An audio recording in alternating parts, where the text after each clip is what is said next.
বাচ্চাদের আবদার পূরণ করতে হলে অনেক সময় কিন্তু কোনো প্রাণীর বস্তু বা খেলনা আমাদেরকে নিয়ে দিতে হয়, যেটা আমাদের ইচ্ছে না থাকলেও দিতে হয়। কেন নিয়ে দিয়েছি, কি কারণে, সবই আজকে আপনাদের সাথে শেয়ার করব। ভিডিওটি দেখতে থাকুন। আসসালামু আলাইকুম, সবাই কেমন আছেন? আশা করছি সবাই খুব ভালো আছেন। আমরা আলহামদুলিল্লাহ অনেক ভালো আছি। তো বাচ্চাদেরকে নিয়ে আমরা চলে এসেছি আজকে খেতলাল থানার বিলের ঘাট নামক একটা স্থানে, যেখানে অনেক লোকজনের ভিড় হয় প্রতিদিনই, তবে শুক্রবারে একটু বেশি ভিড় থাকে। তো আজকে ছিল শুক্রবার, সবাই মিলে আমরা ঘুরছিলাম। আর এখানে দেখতে পাচ্ছেন যে একটা বাচ্চা কিন্তু গ্যাস বেলুনের খেলনা মাছ নিয়ে খেলা করছিল। তো এখানে আরো অনেক খেলনা ছিল।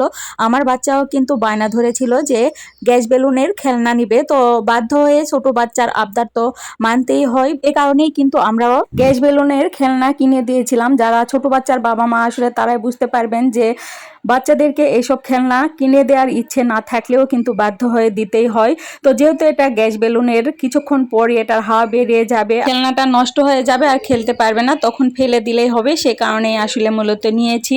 আর দেখতে পাচ্ছেন যে বিলের ঘাট, এই জায়গাটা দেখতে আসলে অনেক সুন্দর, প্রাকৃতিক একটা পরিবেশ, অনেক গাছগাছালি আর অনেক লোকজন কিন্তু সব সময় এখানে ভিড় করছেই। তো আমি আপনাদের সাথে ভিডিও শেয়ার করার জন্য অল্প কিছু ভিডিও ক্লিপ নিয়ে নিয়েছিলাম, আর বেশি ভিডিও করতে পারি নাই, কারণ পরিবেশটা এতটাই সুন্দর ছিল যে আমি নিজেই পরিবেশটা দেখে মুগ্ধ হয়েছিলাম। আর সব কিছু দেখছিলাম, ঘুরছিলাম, ফিরছিলাম। এই সময় খুব একটা ভিডিও কিন্তু আমার করা হয়নি।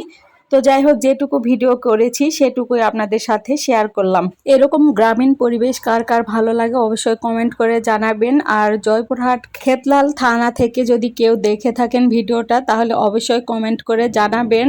আর এই যে সুন্দর এই নদীটার নাম তুলসী গঙ্গা নদী। আর তুলসী গঙ্গা নদীর সাইডে যাদের যাদের বাড়ি তারাও কমেন্ট করে জানাবেন। আমি এখানে এর আগেও অনেক কয়েকবার এসেছি, তবে এই জায়গাটা আমার ভালো লাগে বলে আবারও এসেছি দেখতে। মূলত আমরা প্রতি শুক্রবারে বেড়াতে আসি, তবে বিগত 3 মাস আমরা কোথাও ঘুরতে যাইনি, যার কারণে কিন্তু আবারও এখানে চলে আসা। আপনারা যারা আমার নিয়মিত ফলোয়ার্স তারা তো অবশ্যই জানেন যে প্রতি শুক্রবারে কোথাও না কোথাও আমি কিন্তু বাচ্চাদেরকে নিয়ে ঘুরতে যাই। তো আজকের ভিডিওটি আপনাদের আশা করছি ভালো লেগেছে। যদি ভালো লেগে থাকে তাহলে লাইক কমেন্ট করবেন। আর অনেক দিন থেকে আমার পেজে লং ভিডিও দেয়া হয়নি, সে কারণে আমি আজকে এই লং ভিডিওটা দিয়ে দিলাম। আপনারা অবশ্যই কমেন্ট করবেন গঠনমূলক। পরে আমরা সেখানে ঘুরে বাসায় চলে এসেছি। আর এই যে দেখতে পাচ্ছেন, এটা কিন্তু জানালায় এভাবে টাঙিয়ে রেখে দিয়েছি, আর বেবি এখানেই দেখছে আর খেলা করছে। এভাবে যদি টাঙিয়ে না রাখা হয় তাহলে এটা উড়ে যায়। তারপর 2 দিন পর দেখতে পাচ্ছেন যে খেলনাটার কি অবস্থা।